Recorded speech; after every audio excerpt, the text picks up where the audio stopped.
அவர் கூட கம்பேர் பண்ணி நான் தான் அடுத்த எம்ஜிஆர் நான் தான் அடுத்த எம்ஜிஆர்னா எங்களுக்கெல்லாம் ரொம்ப காமெடி பீஸ்.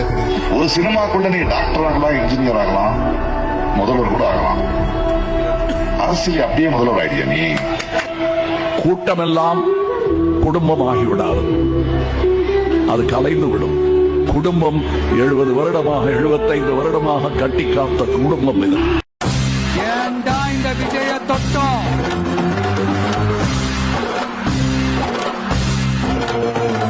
ஏண்டா விஜய் கூட இருக்கிற அந்த மக்களை தொட்டோம்? நினைச்சு ஃபீல் பண்ண போறீங்க. இந்த விஜய் சும்மா எதையும் சொல்ல மாட்டான்.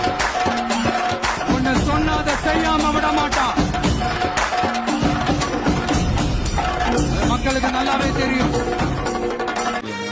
இந்திய மருத்துவக் கழகத்தின் தலைமை பொறுப்பை உணர்வுபூர்வமாக ஏற்றுக்கொள்கிறேன்.